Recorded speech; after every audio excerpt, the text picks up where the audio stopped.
are animals. You cannot do These it. aren't people. What if you weren't really seeing the whole story? What if we're not trapped, but we're being reminded of how precious liberty really is? What if in the midst of all the darkness, we're getting a chance to shine brightly together? What if we weren't really divided? What if we were becoming united again? Let's tell the whole story of who we really are. The America, where we learn new things together, where we build new things together, where we are revitalized, redeemed, and restored. I'm Jade Simmons, and I'm running with you so that we can finally become who we've always said we've been. One nation, under God, indivisible, with liberty and justice for all, for real. I'm Jade Simmons, a candidate for President of the United States, and I approve this message. Good evening, America. My name is Lisa Austin Granville, and I am your moderator for tonight's event for the vice presidential candidacy. And we're so excited. We have Ms. Claudelia J. Rose as our candidate for vice president. Welcome. Thank you so much, Lisa. I'm excited to be here. I'm excited to be the vice presidential candidate for the most serious independent presidential candidate, Ms. Jade Simmons, who is running in the 2020 presidential election. And I'm extremely excited as well to share our platform and some very powerful alternative solutions for the American people. Thank you, Lisa. Thank you, Claudelia. And tonight is the night. We know that it's the national debate for vice presidency. And so we want to get to know you just a little bit more. So tell the people about who Claudelia Rose is. Yes. So I am one of 6 children born to 2 military veterans. Both of my parents served in the U.S. Army, served proudly in the U.S. Army. They are incredible parents. And from the very time that I was born, they've instilled in us a strong sense of leadership, a strong sense of bringing solutions and not criticism, a strong sense of caring for those who are around us, and making sure that in every situation we exhibit care for those who are underserved, making sure that we position ourselves strongly as leaders in whatever situation arises. And so when Jade Simmons approached me to run with her this year as a vice president, this was something that was a no-brainer for me. My yes was prepared. And as I've seen our nation, especially over the last several years, really become into a situation of divisiveness and confusion, this really seemed like a prime opportunity to position myself in that leadership role. So I'm really excited to be in a role that serves the American people and brings all of my unique qualities to bear here. Running as an independent, as you are, what do you think some of the advantages that you may have that the other parties may not have? That's a great question, Lisa. I think that we get the privilege of prioritizing people over political agendas. We get the privilege of serving people and prioritizing them over profit. I think we have a really unique opportunity to exhibit servant leadership and to bring some real solutions to the table that actually make us a United States once again. And I'm extremely honored to have that privilege. And we get that opportunity as an independent. I think what the American people will see is that we're not working to align ourselves really on either side, but really placing ourselves in a position to hear what the American people need right now and to address that powerfully. The nation is now facing, the world is facing a pandemic, economic struggles, racism, all-time high. Do you think you're prepared for the job as Vice President of America? Absolutely.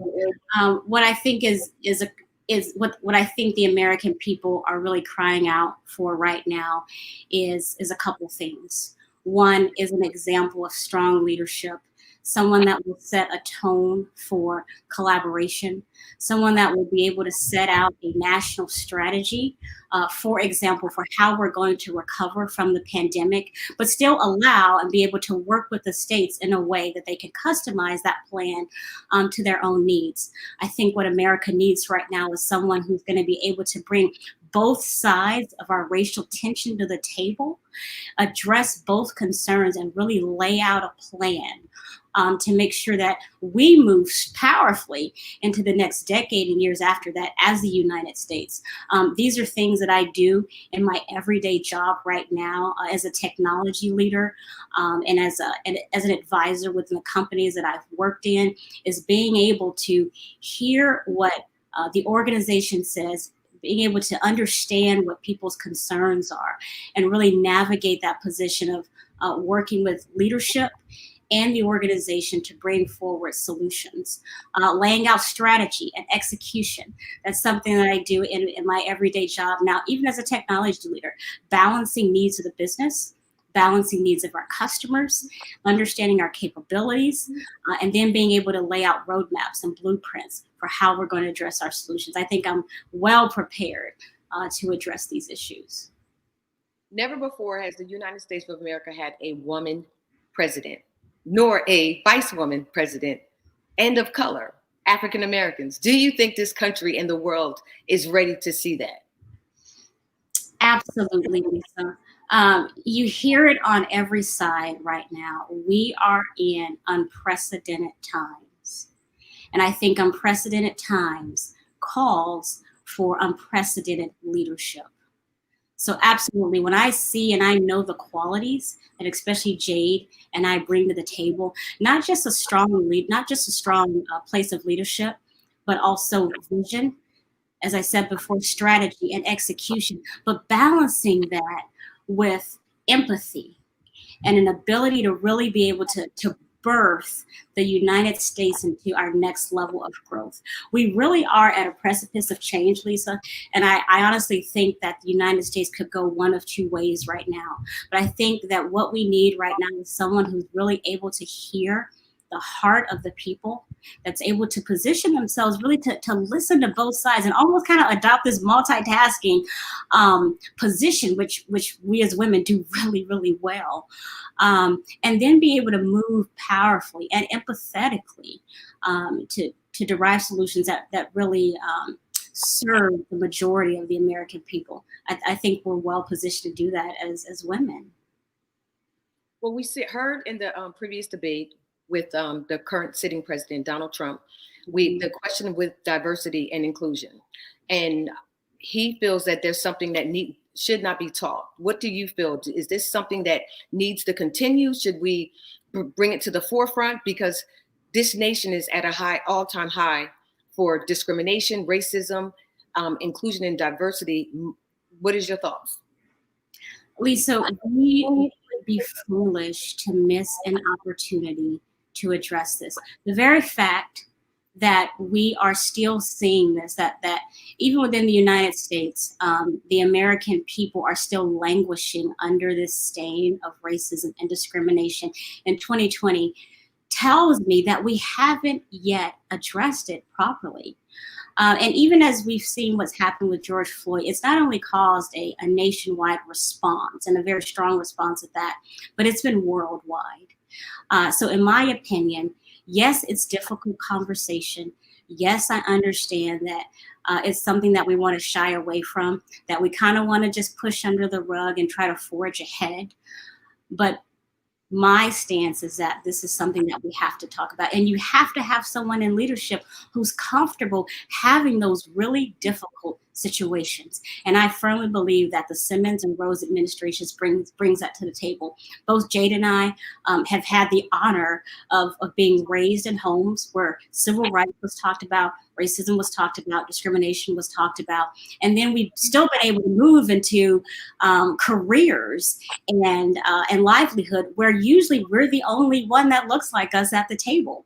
That neither causes us fear or causes us discomfort, but it's something that we understand that we have to address head on as a nation if we're going to move forward with the united front. I sincerely hope that we do not miss this opportunity. Thank you. The next topic is pandemic. 39 states have had more COVID cases than the week before. What would a Simmons administration do that the Trump administration would now do? That's a great question, Lisa, and I'm actually excited to address that. One of the really strong platforms that Jade and I are pushing forward is a nationwide pandemic proofing solution. What we actually saw this year when the pandemic arose was that it really created an environment of distrust and confusion for the American people. I think that there was an opportunity for us to really, for our leadership, really to powerfully lay out a strategy, a roadmap for how we would respond to the pandemic. But instead, on both sides, it was politicized.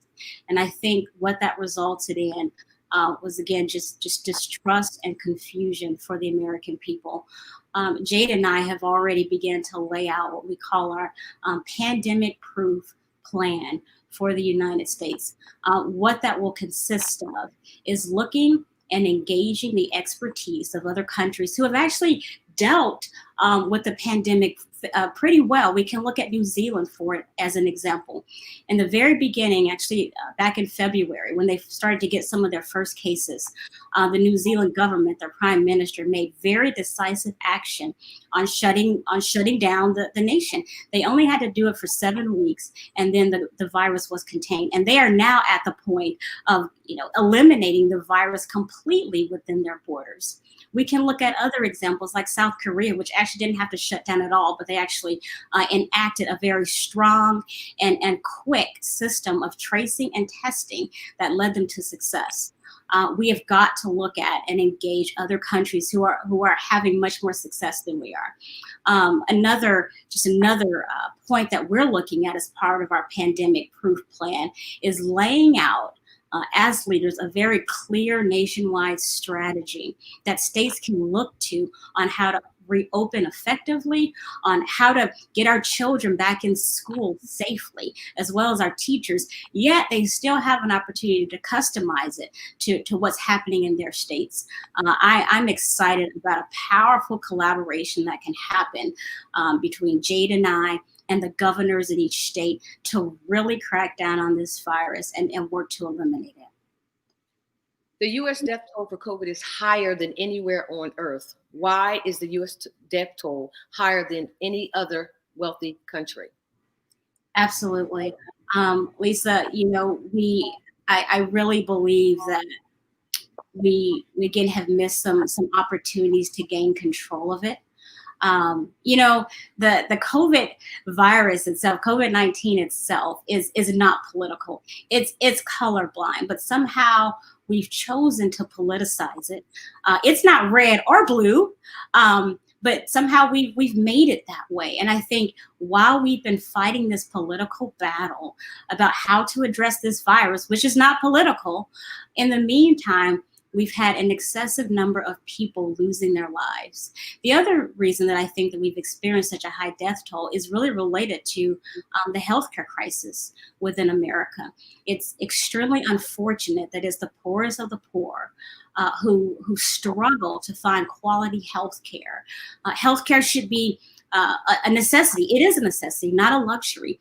Yet we've seen that because of these disparities in our healthcare system that have existed, it became evident during the pandemic that there was a real crisis there that we had ceased to address. And that's exactly why you'll see, even as part of connected to our pandemic proofing solutions, are also solutions related to healthcare. And how do we ensure that every citizen has access to quality and affordable healthcare? Thank you so much. As for your administration and everything that's going on in the world, what would you and the president, possible president, Jade Simmons, do when it comes to testing, where we're at now? Yes, absolutely. we really reopened prematurely before we had a rigorous and robust testing process in place. And because of that, that's why we're seeing a lot of these increases in several states where we thought we had a handle on the coronavirus. We really didn't. You know, we wanted to reopen the economy, which I completely understand, but we did not have adequate tracing and testing in place. I think that there is an incredible opportunity, something that Jade and I will absolutely pursue, is working with the states, working with our scientific community, medical community, to ensure that each state is able to test the majority of their population as we move forward. That's something that we have to have in place almost immediately. So you will see within the first 30 days of the Simmons and Rose administration, a concerted effort on getting adequate testing in place for every state. And then beyond that, making sure that we are equipped with doing the contact tracing as well. When we talk about part of our pandemic proofing plan is also, we've got to get jobs back. A lot of people who were laid off, who lost their jobs during this time, engaging them in that plan for contact tracing, those are opportunities, new opportunities for employment that we haven't seen before. So that's what you'll see in the first 30 to 60 days as part of our testing contact tracing plan. Well, we see the CDC, the FDA, Big Pharma have really taken a big position right now. What are your thoughts, and what do you think that the administration should do, and how do they balance that? Because it's so politicized now. Exactly. You know, one of the things that I look at is, you know, we have these esteemed scientists in place for a reason. They are the experts, not just domestically, but many of them are experts internationally. We can't silence the voices of those who have extreme expertise and experience in this area. What I know that we have to do moving forward, what Jade and I will do as part of our administration, is strongly and powerfully re-engage with these organizations to make sure that we are moving forward as a united front. One of the ways in which we need to do that is re-engaging our position with the World Health Organization, again, with the CDC, and helping them to see that we want to work with you, that we're not interested at all in making sure that we're right. We firmly believe in a wealth of advisors and counsel. And so our position is going to be, we need your expertise and we need your help. And that we absolutely want to be at the table with you, making these decisions for the American people. Thank you so much. How can we expect Americans to follow COVID guidelines if our senior administration did not do the same by attending a super spreader event in the Rose Garden? Oh, Lisa. You know, you actually said it right there. How can we expect the American people to follow guidelines if those in leadership are not doing it themselves? I think your answer is obvious. We can't expect them to. And so what we will end up seeing here are, if we can't address this in a decisive way, we will continue to see numbers rise. Unfortunately, we will continue to see the number of people die if we cannot get a hold of this. You know, it actually saddens me when I see that sort of example, especially for those families and individuals who have lost loved ones due to the COVID pandemic. What it actually feels like is a spit in the face, and as a disregard for those who have been adversely affected by the pandemic. You know, it's very difficult for me to reconcile that, you know, if we had consistent guidelines in place, if we were able to encourage people to care for their neighbors and wear masks as they need it, I think we'd be in a much better position. So, you know, if our leaders can't set the example, I think it's very difficult for your everyday citizen to do the same. Thank you. Do you think there's a trust issue here in America when it comes to our leaders in this country, our current administration? I do. I do. We call ourselves the United States, and I actually firmly believe in that. I do believe that our forefathers set out a plan for even having 50 different states, even as we have this balance of state and federal government and all the checks and balances. Their intent was that we would still be able to function as the United States. In order to be united, though, there must be trust. And so when you ask about, is there a lack of trust? I think it's evident through the divisiveness that we see in our nation right now. I think that the American people feel that they're searching, where is the truth? And I think that that's not really being displayed in a very consistent way. And so as a result, we do reside in a state of confusion and distrust. I think it's unfortunate. And what I'm really excited about with Jade and I is being able to restore that trust. That absolutely why we have called this campaign Operation Restoration, is not only to restore America to its original intent and its original purpose as a democracy, as a place that is of the people and by the people, but also to restore trust in its leadership. And that's something that we actually take very, very seriously. And that's why what you'll see from our campaign is accountability, is transparency, as we work to reestablish that trust. Thank you. For life to get back to normal, Claudelia, experts say Americans would need to be vaccinated, but half of Americans say that they will not take it. Share your thoughts on expert recommendations and whether or not you yourself would participate in taking it. So honestly, Lisa, I'm surprised it's only 50% who said that they would not be willing to take the vaccine. I'm surprised. It really goes back to trust. So being a member of the STEM, of the science community myself, I understand the rigorous path that has to be followed in order to do something like bring forth a vaccine. There are multiple different demographics within the United States, different people, races, and we have to be able to provide a vaccine that's thoroughly tested and that we understand well how it's going to react with different people. That's why it takes years for vaccines to get to the market. The fact that we have again politicized even the point of bringing forth a vaccine for the health of our nation, the fact that that's become so politicized, it's just an incredibly saddening to me. And what I see is that we're moving too fast without having a solid plan laid in place. I, for myself, do not plan to get the vaccine. I plan to wait and let it actually go through more extensive testing cycles. Let our science community, our medical community, have a lot more time to look at results and conduct rigorous and thorough testing before I will engage in that. So,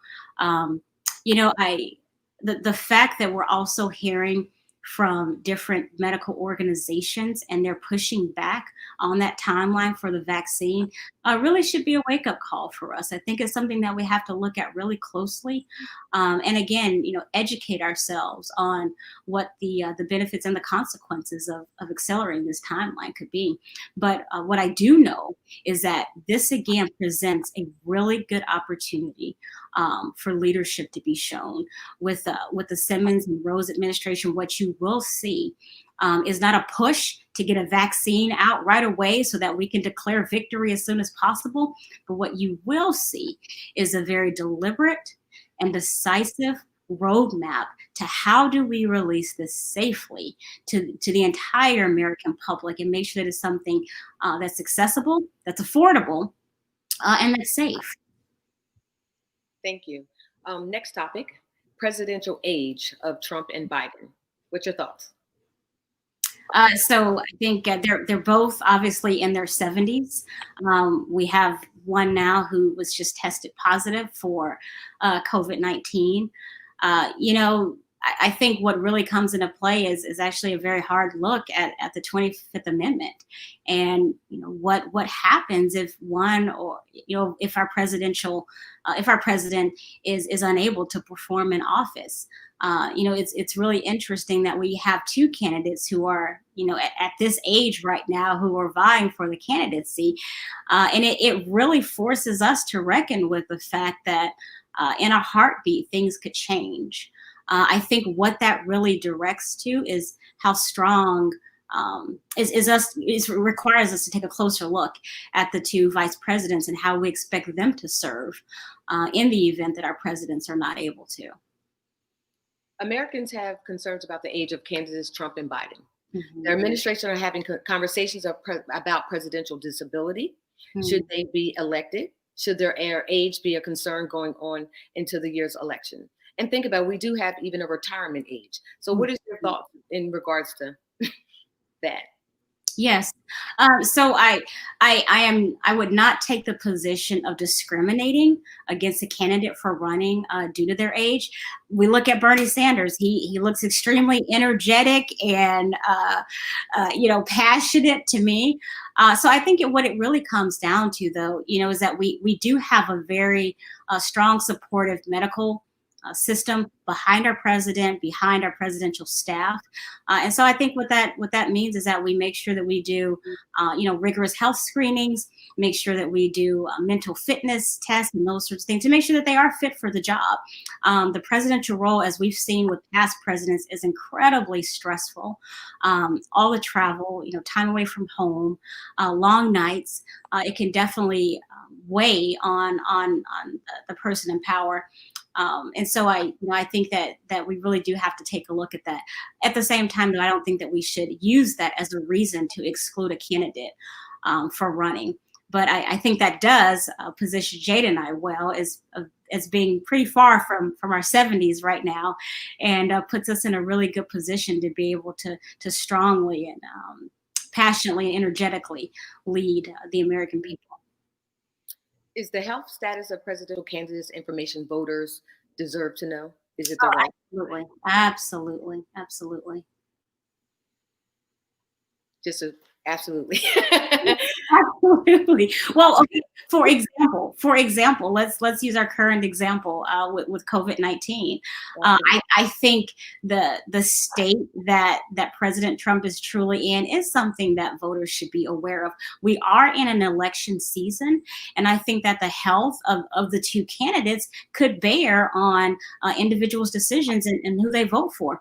Ultimately, they should look at the platforms and the policies of the people that they're putting into place. But I think that it does bear on their decisions. And also when you think of whether our president has the health and well-being to be able to serve for 4 years, that does make people take a closer look at their vice presidential running mate. And so I think it is something that the American people need to know. Transparency. We just saw recently where President Donald Trump was released from the hospital, but even prior to being released to the hospital, he came out, got into a vehicle, and he waved. What are your thoughts in regards to a leader taking that type of position during a pandemic, when so many people have lost family members, friends, and loved ones to this pandemic? I think at some point, Lisa, we have to take this virus seriously. And we have to make sure that the way that we're addressing it is serious, and that our leadership is taking it seriously. It grieves me to see our leadership taking it so lightly, especially while we're continuing to languish under rising numbers of COVID-19 infections. Our numbers of those who are dying from it continue to rise. We don't yet have a handle on this. And so, what I struggle with, Lisa, is when will we get to the point that we take this seriously, that we provide some consistent direction to the American people, so that we get to that point where we can actually think about eliminating this virus completely from the United States.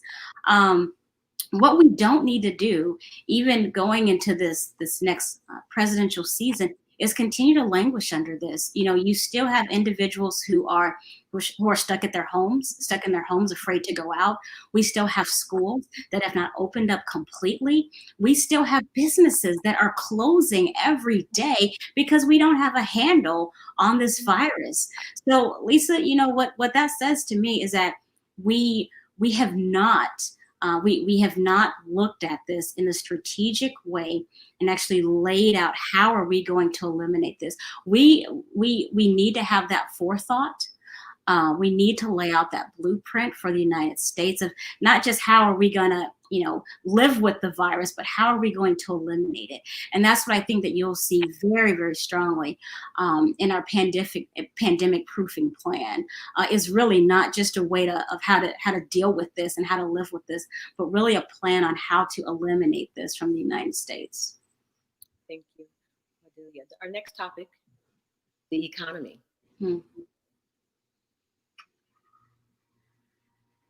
So your thoughts in regards to where we're at today in this season in the United States with our economy. Would raising taxes for the wealthy put our economic recovery at risk?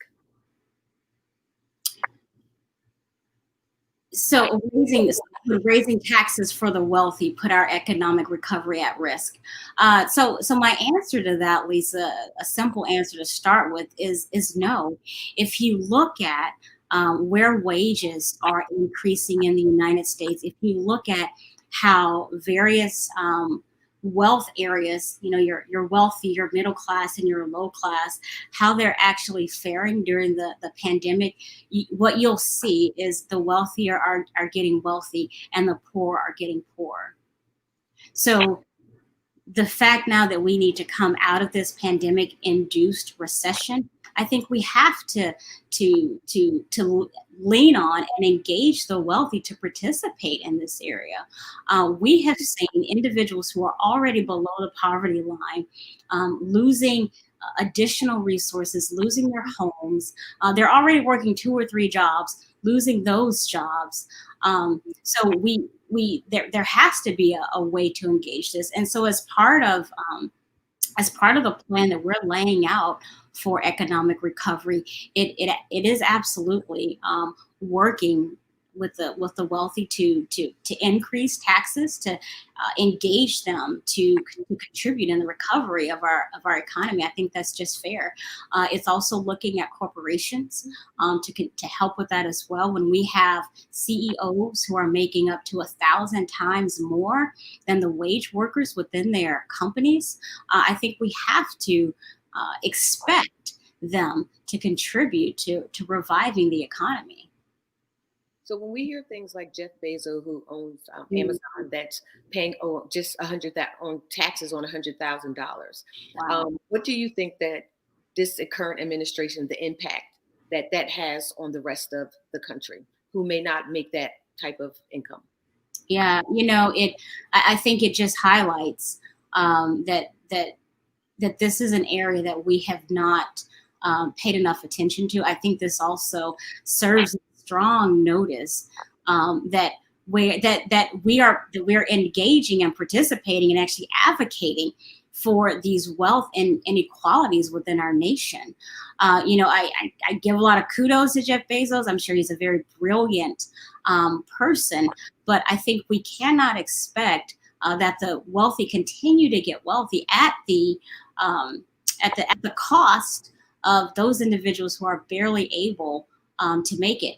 I think that we have to take a closer look at making sure that that the wealthy are legally getting these tax cuts. Kudos to you. If you have great accountants who are helping you with your taxes, please send them my way. I could use a whole lot of help with mine. But I think that we do have to make sure that these things, that they are legal. Some of the things that we want to look at as part of our administration is a lot of the offshore tax protections that the wealthy are getting. Are these legal? Are they right? And I think that's one of the areas that we're going to be looking at. Thank you. Americans have been told that our economic recovery will be quick. Should Americans be braced for an economic recovery that would take not just months, Cornelia, but years? I really do, Lisa. I know that we're all eager to get back to life as normal, but I really think that a big indicator of how quickly our economy recovers will have to do with how quickly we get a handle on this pandemic. We can't reopen fully until we really have a handle and we really contain the spread of this virus, and we have not done that yet.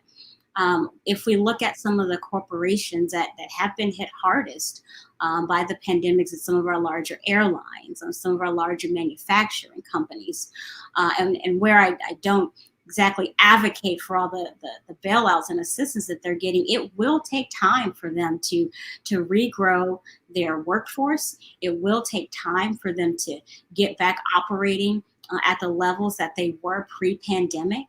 And again, if we don't get a good handle on where we're going with the coronavirus, you can almost expect us to have to shut down again.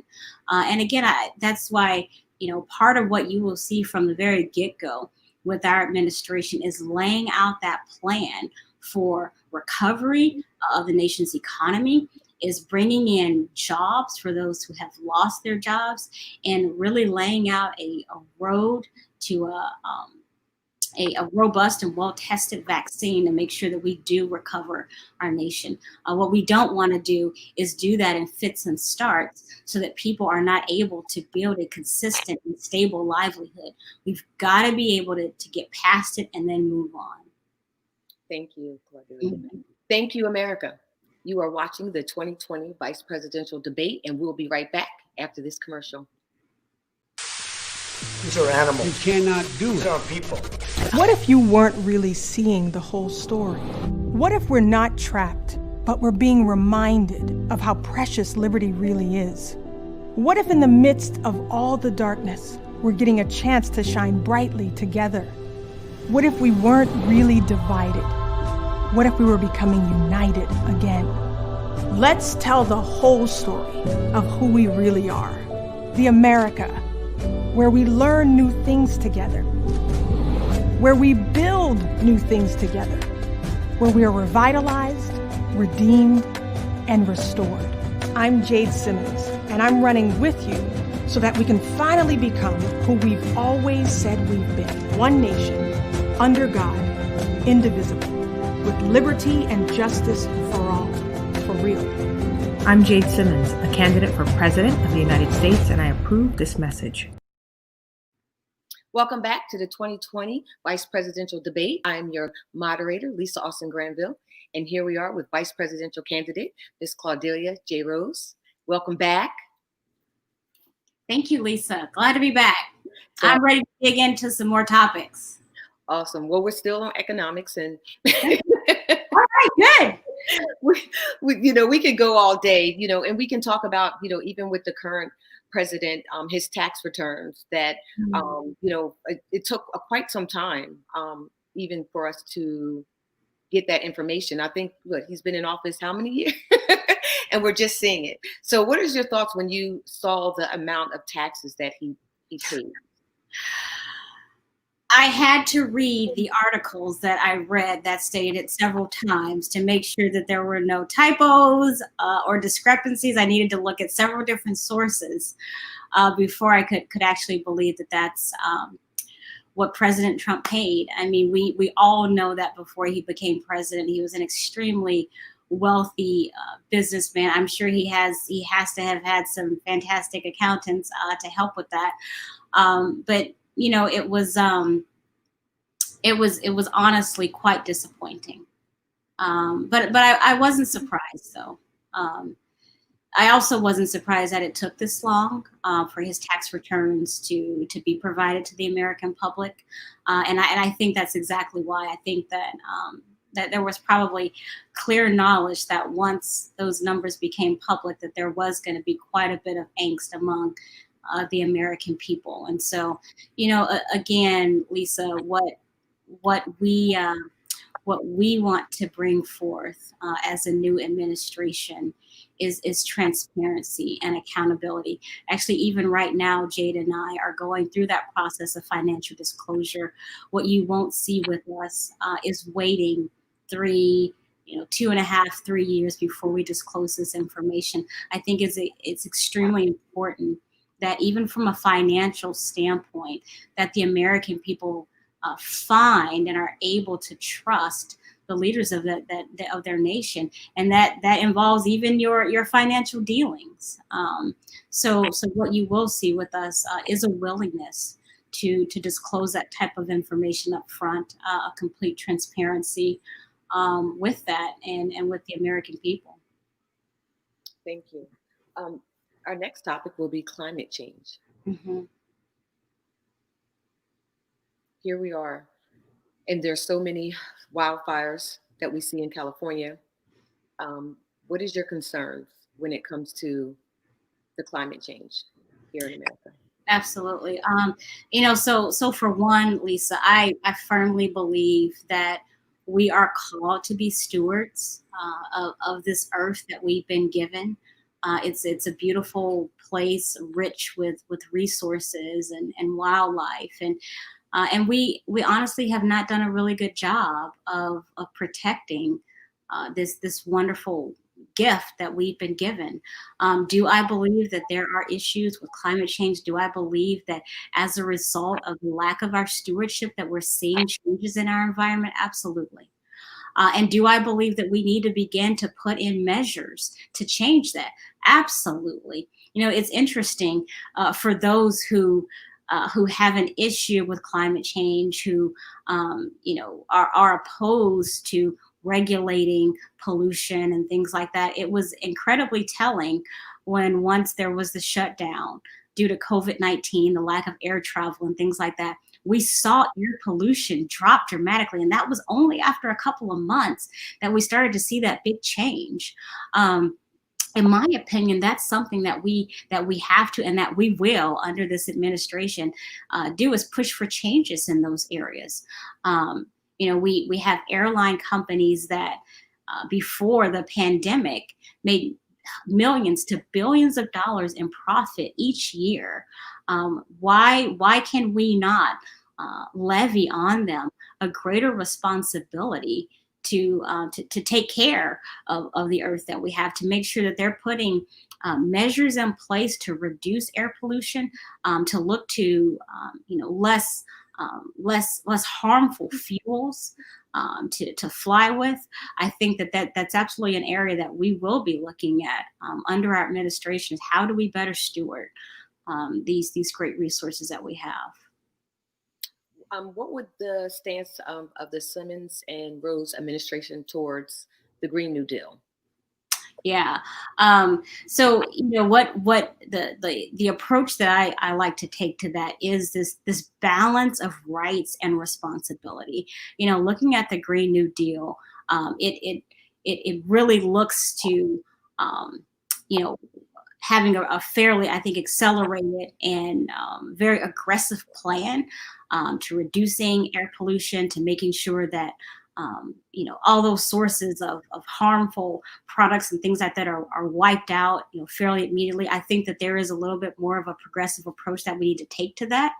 While I do believe that stewardship of resources is incredibly important, I think what we need to do, though, is lay out a plan to make sure that we engage, the right corporations, the right individuals in the science community, to make sure that we get to that in a way that is safe and that is fair to all those involved. I do think that the Green Plan has some really good benefits and positive aspects to it, but I still think that there are some areas that we can tweak there. Thank you very much. In regards to, what do you think the real reason, or a reason why, the pushback from this current administration to even admit that there is a problem? Mm-hmm.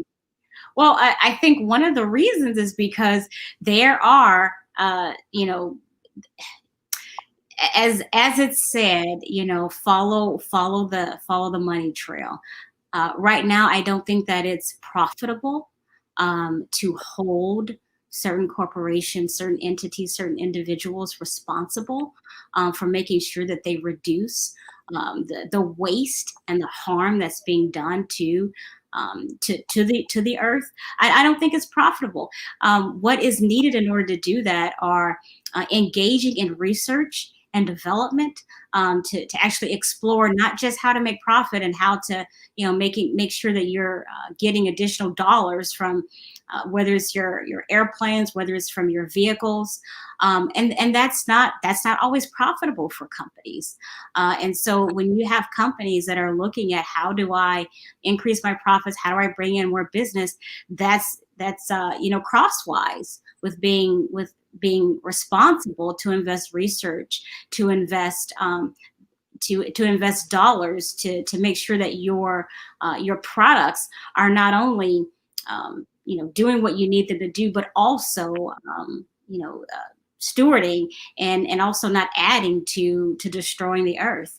And unfortunately, that's not always been profitable for a lot of companies.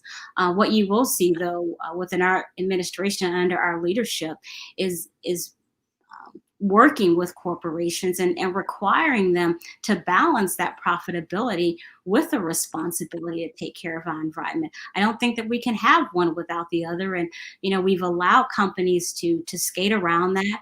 I think we've had leadership that's been in cahoots with some of these organizations and has been willing to turn a blind eye to that. We can't do that anymore. What we're doing is really causing ourselves more harm, more money that will have to be invested to recover our earth just because of how we have neglected to take care of it. And how important is this to the administration for the Simmons and Rhodes administration?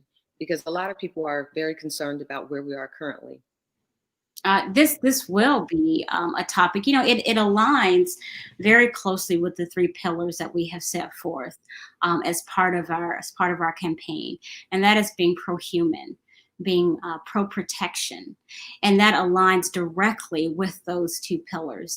Part of ensuring that every human has a quality of life here in the United States directly means taking care of the environment in which we live in.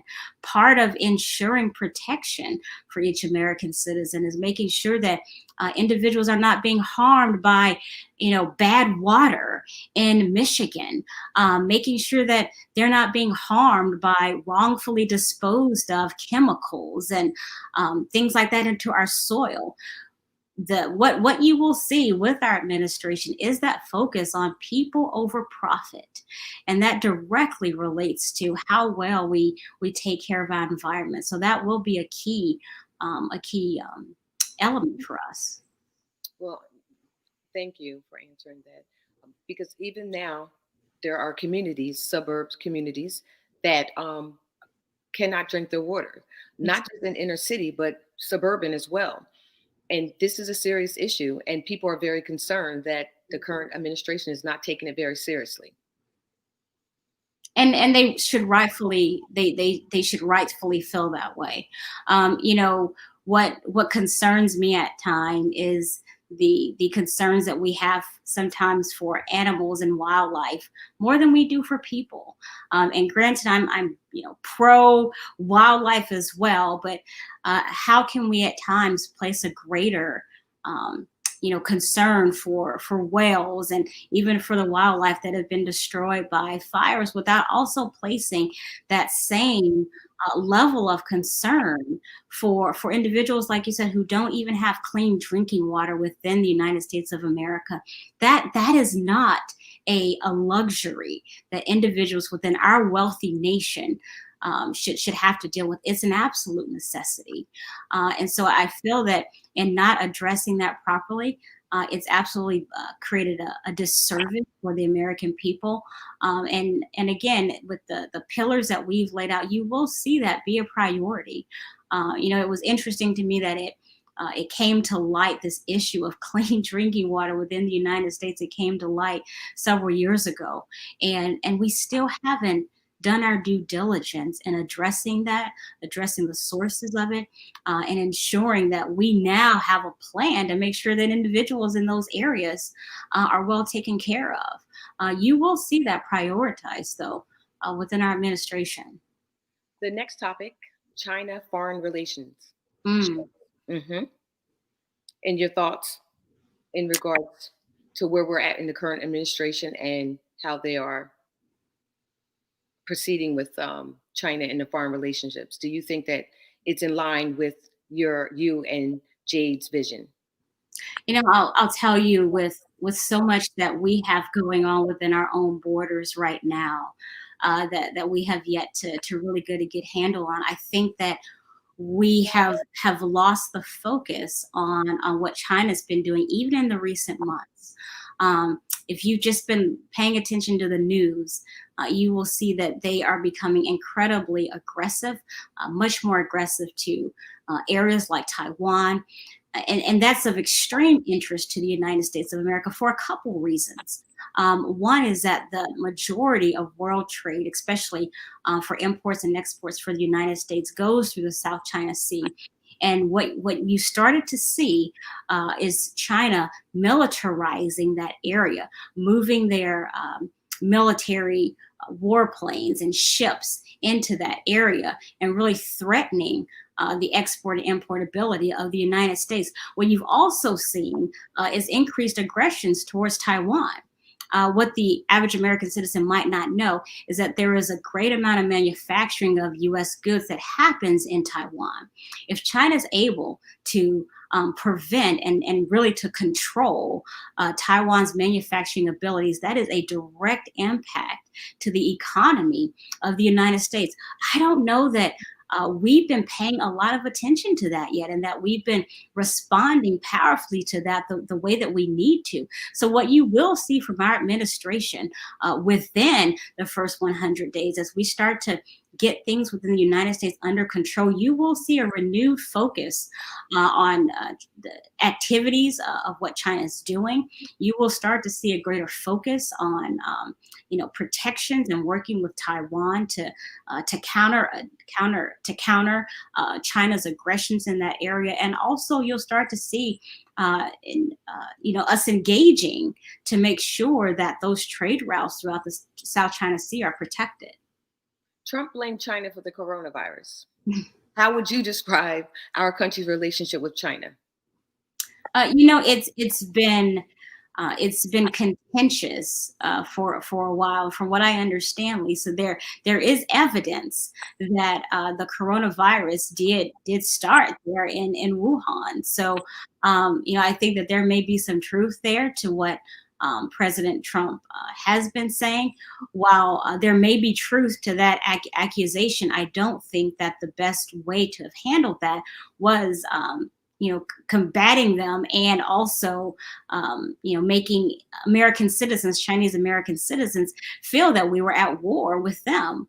The real issue is that China is contending to be the world's power. They are contending to move the United States out of that position, and they have been working feverishly to do that. Not just in areas of trying to control trade, not just in areas of trying to sabotage U.S. manufacturing and consumer goods, but also in the area of technology. What we're starting to see now, just on the science and engineering front, is China is investing several times more, even in the billions of dollars, into areas like artificial intelligence, machine learning, areas that will robotics, things like that, areas where they're seeking to dominate the United States in terms of our military capabilities.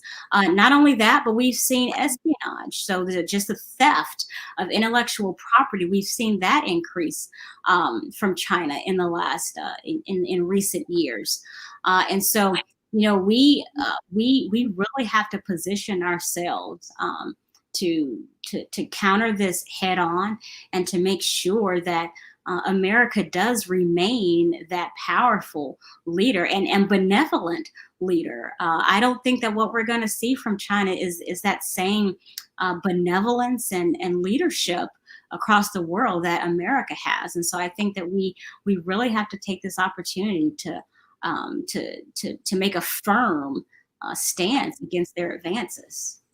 Thank you. Are we competitors, adversaries, or enemies with China? What's your thoughts?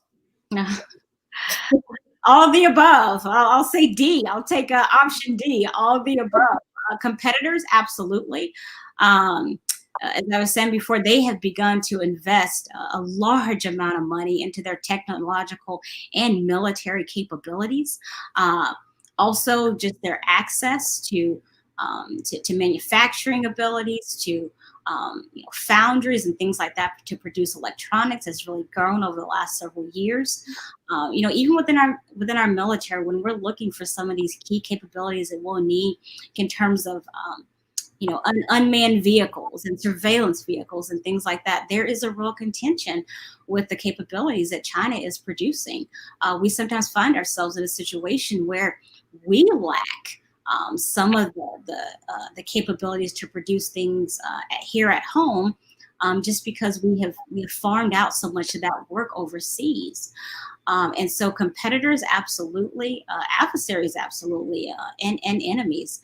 And so again, what you'll see is not at all a passive response to China, but a very assertive stance to their goals to be the leader of the world. And so you'll see a very, very strong stance to that. What is your definition of the role of an American leadership in 2020? What is my definition of the goal of American leadership? Of the role of an American of American leadership. Of the role of American leadership in 2020. Yes. What we need right now, Lisa, I think in terms of American leadership, we need to see servant leadership.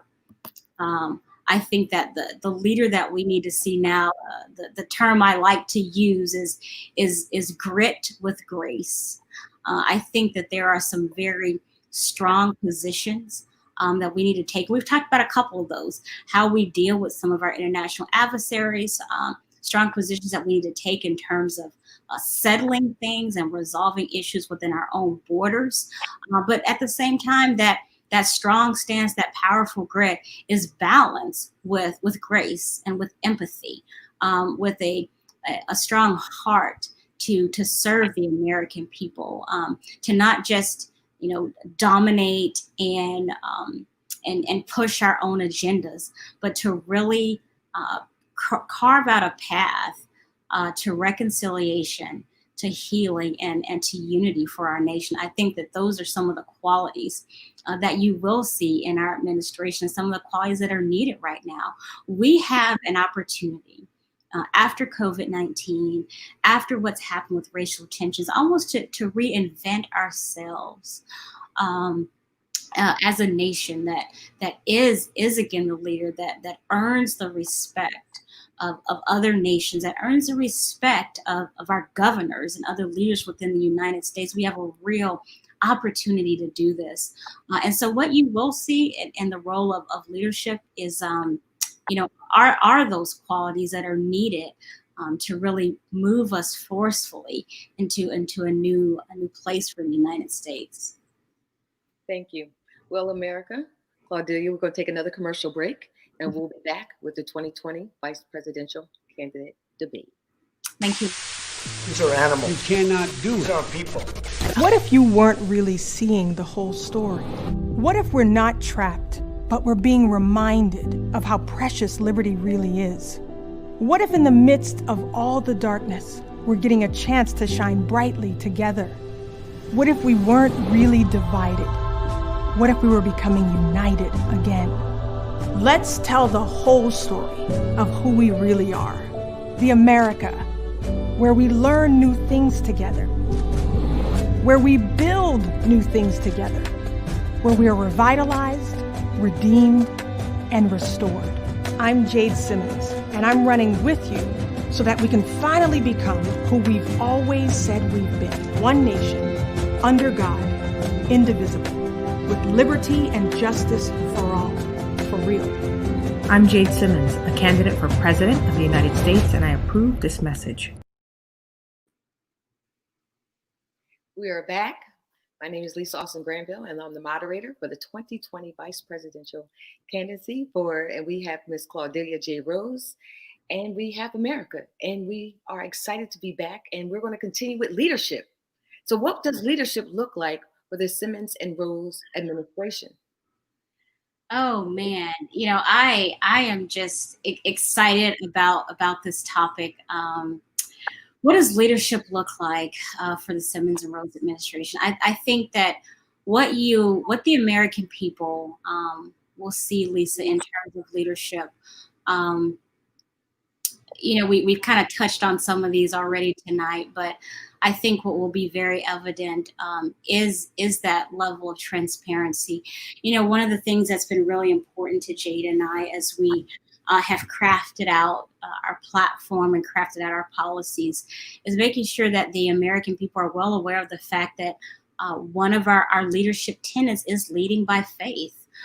That has been a crucial part of our campaign.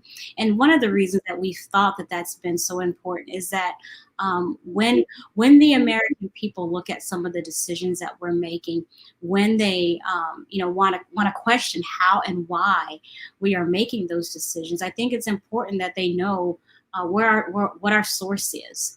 And to make that clear and to clarify that even more, it's not religion that seeks to force their will and their rights and their beliefs on other people. But what you will see our leadership doing is moving forward powerfully in a way that honors and respects and values every American citizen, whether or not they believe the same way that we do or not. What you will see in terms of our leadership as well is a mandate on ourselves first to be accountable, to lead by example, to make sure that when we come to the table, we have an ear to listen to all those who are invested in our solutions, and that we work strongly to bring forth solutions that will benefit the most people. Another way that you will see us leading, Lisa, is we have a strong belief in the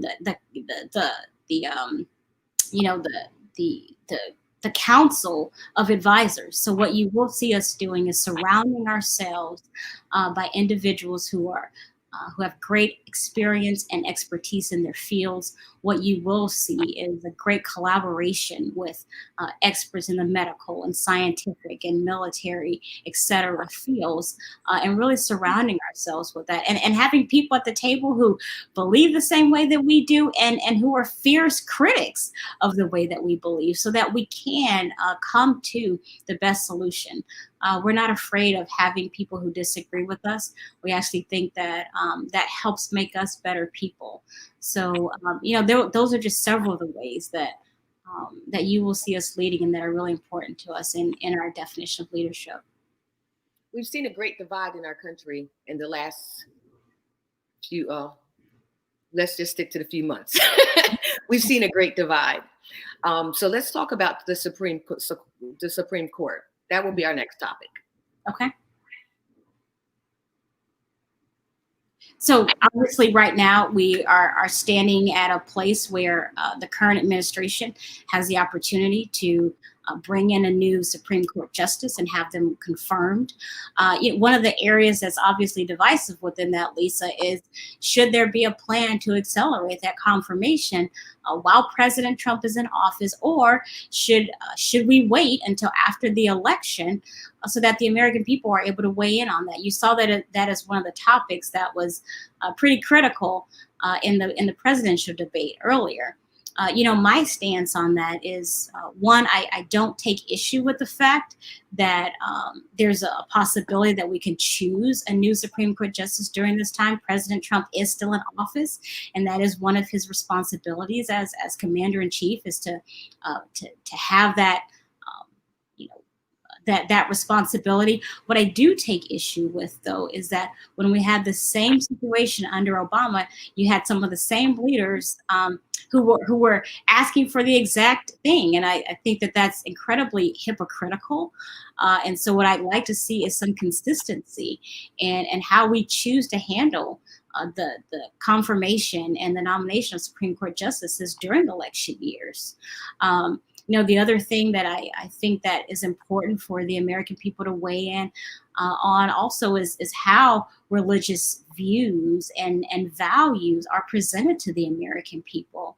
Again, Jade and I have been very transparent with the fact that our faith influences how we treat people and how we deal with people. And I understand that Ms. Barrett's, stance on various issues.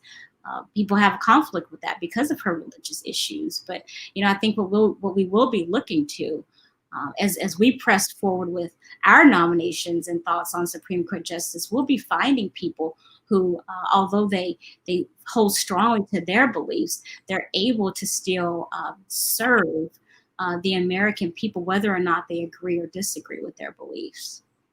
Thank you. If Roe versus Wade is overturned, would you want your home state to ban abortions? That's a powerful question there, Lisa. One of the stances that you will see under our campaign is really that pro-human policy. What I think is a higher priority over banning abortion is really getting to the root of why people choose abortions. I think that's of a much more critical nature than just trying to try to force people not to do it. The fact of the matter is, people have free will. If they can't find a way to legally get abortions, and they may find ways to do it illegally, putting themselves and their unborn child at risk. What you will see prioritized in the Simmons and Rose administration is looking at issues like, how do we provide greater support to single mothers? How do we reduce the amount of teen pregnancies that are still rampant across our nation? And we do see quite an increasing number of abortions coming from those demographics. The other thing that you will see is a greater support for working women, which includes equal pay for women. It still baffles me that in 2020, we still have a disparity between what working men and working women make in the same field with the same amount of education and credentials. So what you'll see come forth powerfully in our administration is looking at those leading indicators and root causes of abortion instead of just seeking to ban them. That is more important to us than that. Thank you. In light of the topic that we are talking about with the Supreme Court, we saw where in the previous administration they didn't fill all of the seats. Mm-hmm. What is your thoughts on that? And how do you think your administration would handle that differently?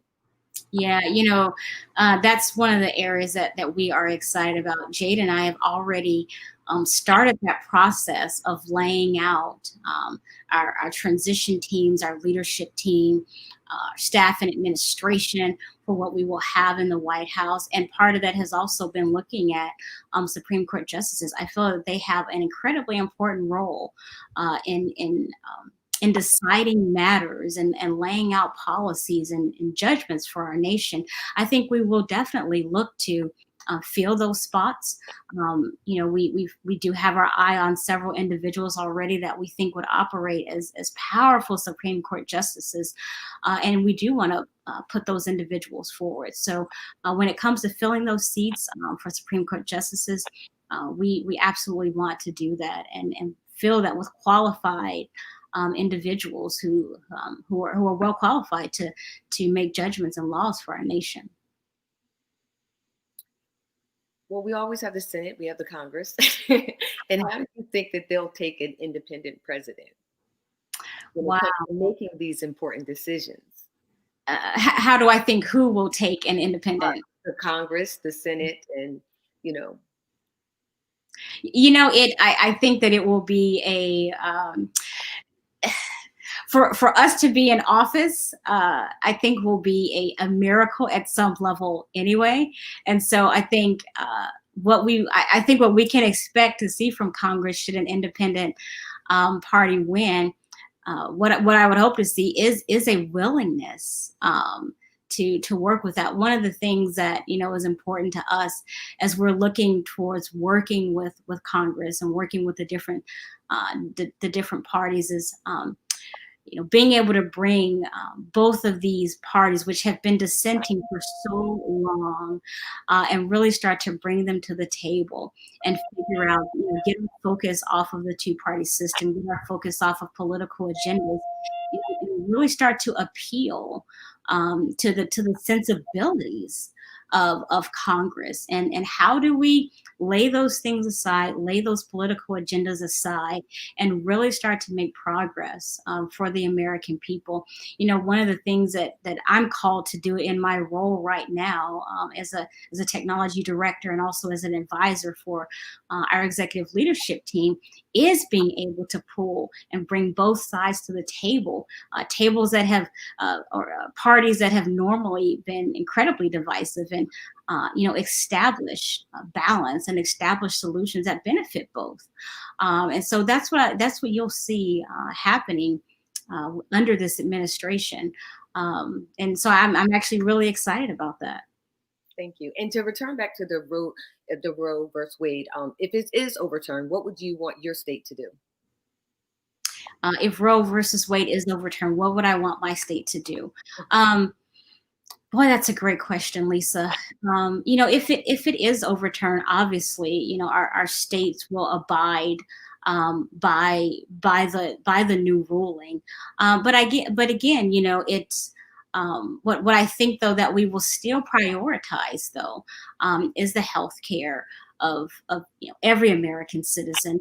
What I think that you'll still see from us though is this platform and policy of still listening to the needs of individuals who may still feel like they find themselves in a position of still needing to have an abortion or not being able to care for an unborn child. What you will see is us still working with them to help them work through those decisions, to help create resources and adequate support so that they can sustain the life of the child that they do bring into the world. And that's helping men and women in making this decision.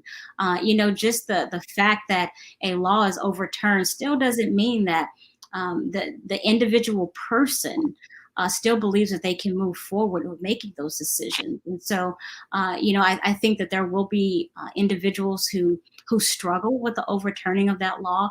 And so our intention is to still meet their needs and address them where they're at. Thank you, Vice President candidate. If the Affordable Care Act is struck down, how would your administration protect Americans who have pre-existing conditions? Yeah, it's of course of no surprise that even though the Affordable Care Act actually provided, health coverage to over 16 million people who didn't have it before, we know that there are still glitches with it.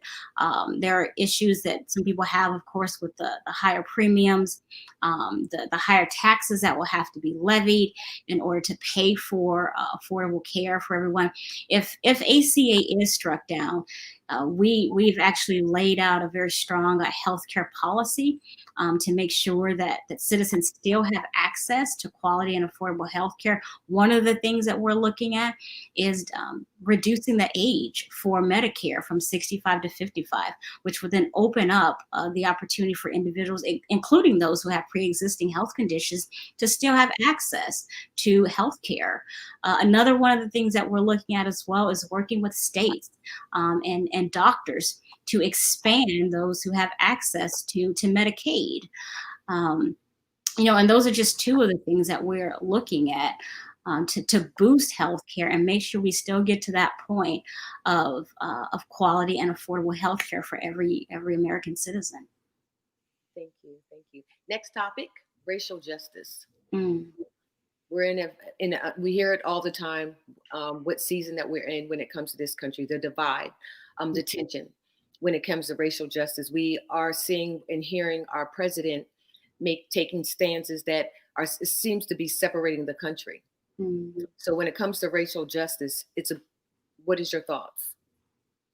You know, Lisa, it doesn't surprise me, but it saddens me that we are where we are right now with racial tensions.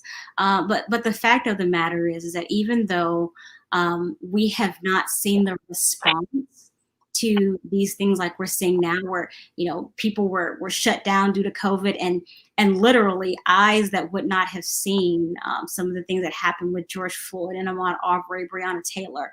Now the entire world was able to see this and focused on it. The fact of the matter is that we still as a nation have racial inequities, racial disparities that we have to address.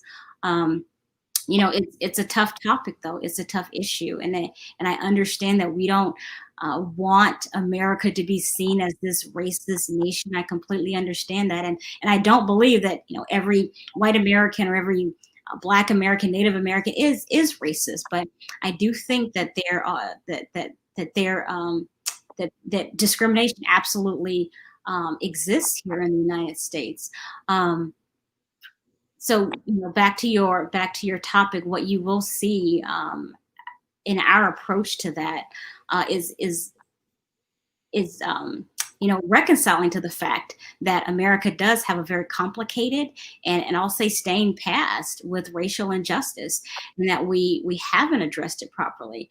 And so what you will see is us taking a very strong stance with that, bringing people to the table on both sides to address these issues, and making sure that for once and for all, we're able to do that. One of the ways that we are looking to do that is engaging with some of these populations that have felt disadvantaged, the Native American population, also the African American community, and really looking to see how can we begin to forge reconciliation, even reinvestment to some of these communities that have historically been disenfranchised and not had access to the opportunities that other demographics have.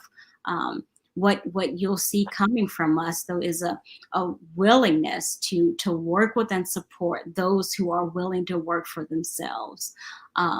We look and think a lot of times that people are just looking for handouts or that they're lazy. But what we need to take a look at is that things like the welfare system hasn't always been beneficial to some of these demographics. It's actually resulted in them having to have lower amounts of savings and not being able to have, fathers or father figures in their home.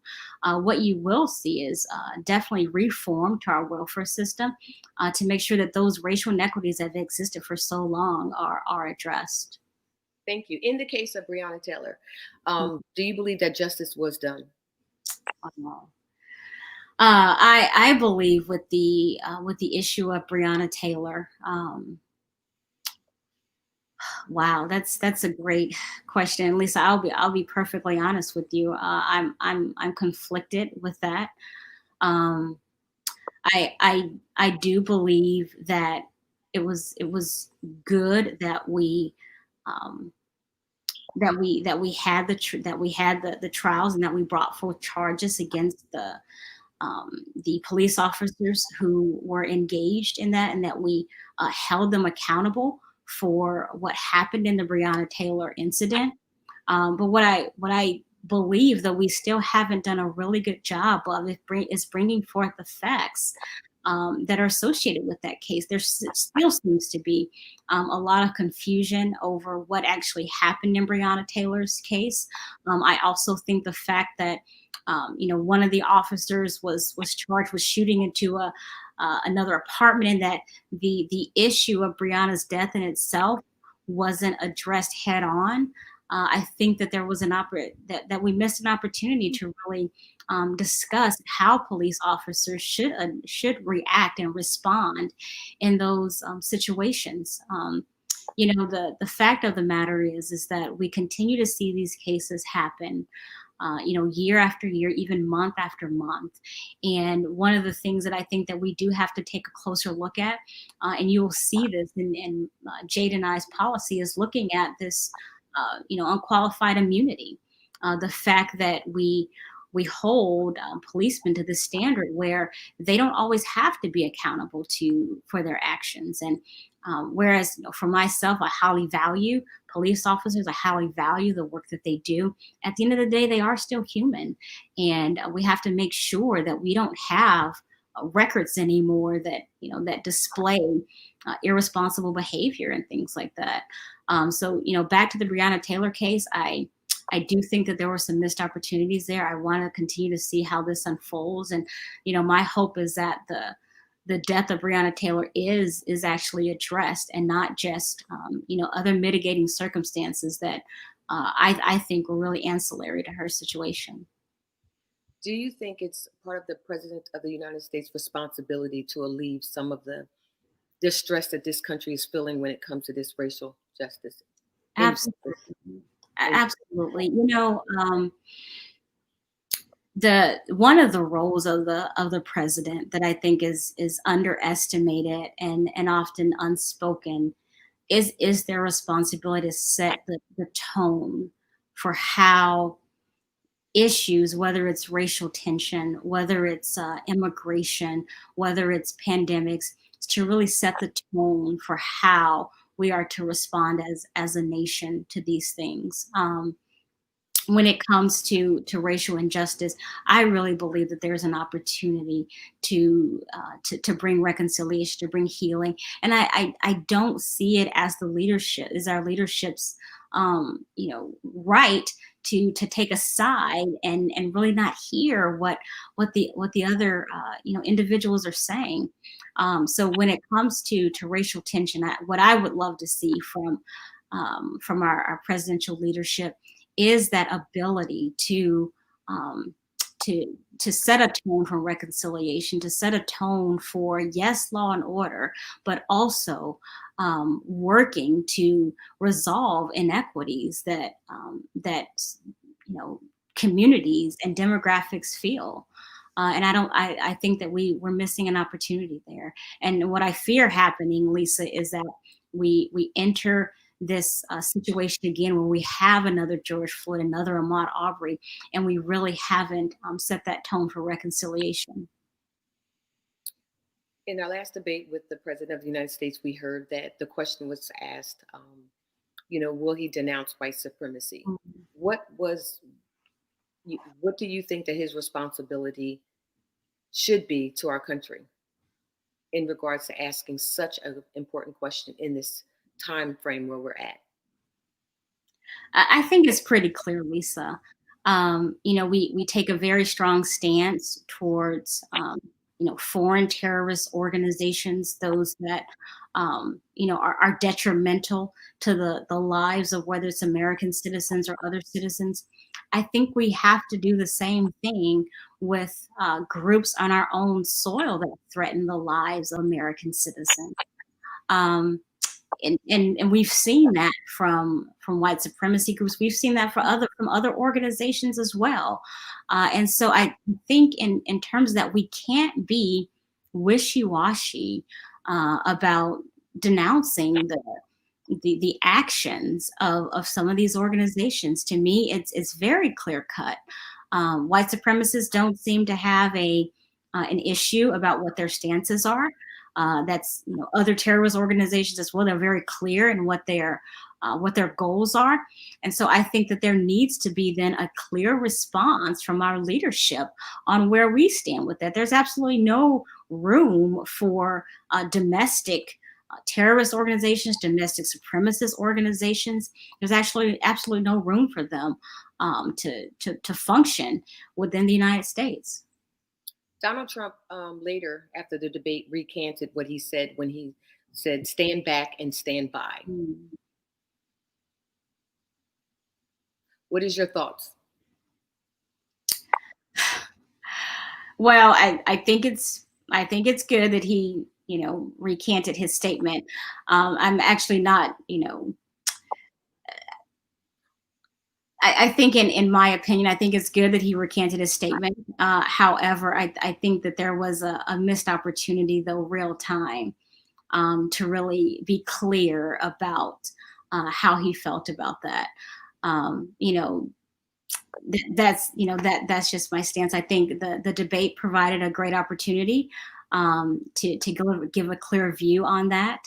It wasn't at all clear his stance on white supremacy and the Proud Boys in particular, and I think that they took that opportunity and leveraged that to their own benefit. Again, it's good that he recanted it, but I think there could have been an opportunity for additional clarity in the debate. 8 minutes, 46 seconds. We saw George Floyd's life taken from him, the world. Was that a great opportunity at this point to bridge a gap that the world has been seeing for such a long time? Or do you think it was something that enlightened the world that we should come together? And it might have been more of a farce that we were living in and not the true vision of our country. The very fact that Officer Chauvin, with the record that he'd had, prior incidences where even his own police force stated that he'd used excessive force, stated that he'd handled situations in the wrong way. The very fact that there had been these documented, situations that he responded poorly in, and then the fact that he still had a leadership role in the incident that ultimately led to George Floyd's death is incredibly disturbing to me. That in itself exposed the hypocrisy behind how we allow police officers within our forces to behave, and the leeway that we give them. Seeing what happened to George Floyd, and I know that there are all sorts of theories and reasons as to what he had in his body at the time. The fact still remains that kneeling on someone's knee for 8 minutes and 46 seconds, even after they're not responsive, neglecting to check for a pulse, even at the cries of American citizens who were right there, just really demonstrated a disregard and a disregard for human life and an abuse of power. What that should have shown us is that we clearly have issues with this. To almost see like the lack of fear or anything like that on Officer Chauvin's face really demonstrated to me that he felt that this was something that he could get away with, and so that reveals a culture within our authorities. Hopefully that was just something that was just for that particular officer, but I don't know that. But I think that really revealed some systemic issues within our authorities that could have led to a great opportunity for us to address those. And I think that we still have not done that decisively. That is something that you will see in our stances and our policy. We're actually releasing policy that honors law enforcement, but also seek to reform some of the behaviors and implement training so that we prevent another George Floyd incident from happening. Thank you. Next topic, upcoming election. If your ticket wins and President Trump refuses a peaceful transfer of power, what steps would be taken? Oh, God, that's a great question, Lisa. Of course, we've heard that President Trump has stated that, if he is not elected president, that there may be some issues with him, leaving office quietly and peacefully. At the end of the day, Lisa, when the Simmons and Rose administration wins, and if there are issues with that, we will oblige President Trump on recounts and things like that that are needed. But at the end of the day, it is the voice of the people. It is the votes of the people that matter. And so, given recounts, we'll go through the obvious legal processes to ensure that the candidate was selected fair and square, and then after that, we will assume office as we need to make sure that we quickly and powerfully move forward without delay into this new administration. There's a lot of work that needs to be done, Lisa, and we're already preparing our transition team, laying out our first 100-day plans, etc. And so we aim to begin serving without delay. What reason do you think that he would not leave peacefully? I think he's been pretty clear in expressing that if he doesn't win, there must be some anomaly in the system. There must be some way that maybe the voting process or the mail-in voting was somehow tampered with or not done properly. So he's been pretty vocal about why he would believe that he needs to combat leaving the presidential office. But at the end of the day, there is a process that has been in place for decades, even before Trump came along, that works to ensure that there's a fair election process. And so regardless of President Trump's qualms and his issues with how voting might be done fairly this year, I think that we'll be able to get past those and make sure that we have a new administration that is able to move forward powerfully. The process that you referred to that has been in place now that we are in a pandemic has somewhat changed slightly. So do you think there may be a group of people that may be disenfranchised by the way that the new voting policy is, that maybe they're not getting the correct information, or are you pretty confident that everything will go smoothly? We are absolutely in unprecedented times, Lisa. Even as we were going through the process of getting our paperwork in, collecting petitions and electors and things like that, we also encountered some very unusual circumstances due to the pandemic. People are not out and about and able to engage them. So I do expect there to be some challenges with making sure that our voting process, our election process, proceeds without hiccups. What I do hope to ensure, though, is that the United Postal Service, the elections committees and things like that are putting in place the proper measures to combat that. So yes, I expect that we will see some unique challenges, but I also think that there is still room for a very fair and equitable election process to take place. Thank you. Our final question for the evening from 8th grader Brooklyn Brown. When I watch the news, all I see is arguing between Democrats and Republicans and two candidates trying to tear each other down. If our leaders can't get along, how are the citizens supposed to get along? What I would say to Brooklyn is that I feel that the exact same way as you do, Brooklyn. And when I saw the presidential debate, and I actually watched it a couple of times just to make sure I was correctly seeing what I was seeing, one of the things that came to my mind and heart was, I know that we can do better than this, and we have to be better than this.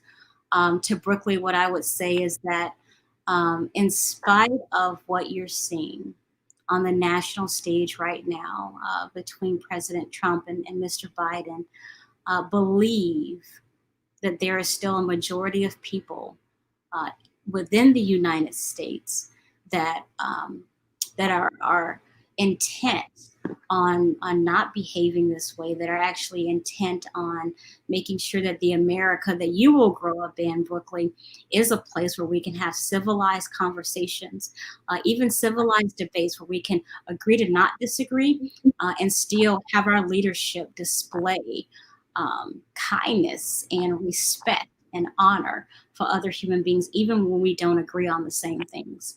What I would say to Brooklyn is check out the Operation Restoration campaign, check out the Simmons and Rose administration, where you will see a new lane of leadership, where you will see leadership in its most excellent form. And so I would tell you, Brooklyn, to have hope. And where you may see a void in terms of the right leadership, know that that's an opportunity for you to step in and be the leader that you don't see. And that's exactly why Jade and I are actually campaigning today. Is because we firmly believe that the American people are most of them are like Brooklyn. They want to see real leadership. They want to see that transparency and respect and honor that we expect of our leaders. And so what you will see in our administration is what you're looking for, Brooklyn. And so I hope that we set a fantastic example for you, for the rest of the American people, and that you see in us the America that you hope to grow up in one day. Well, thank you so much, Claudelia. It has been a pleasure.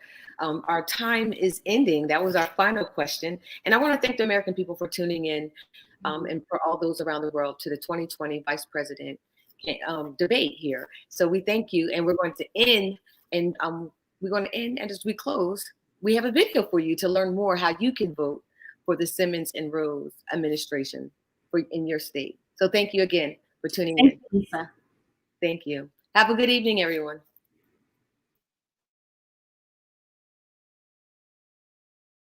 Hey everyone, it's Jade Simmons here, your one and only truly independent candidate for President of the United States.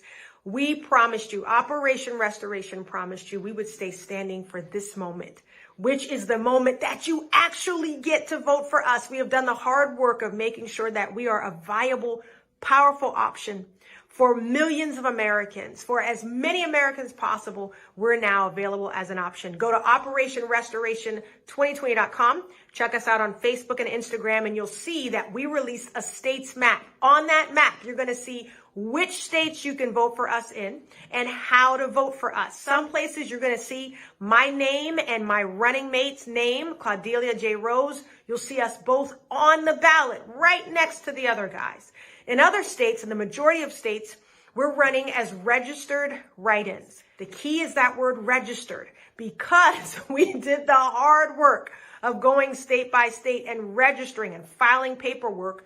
When you write us in, that vote counts the exact same as it would as if you were voting with our name on the ballot. It's exactly the same because of that word registered. We've done that work for you. So in some states you'll go, they'll give you a list of all the write-in candidates.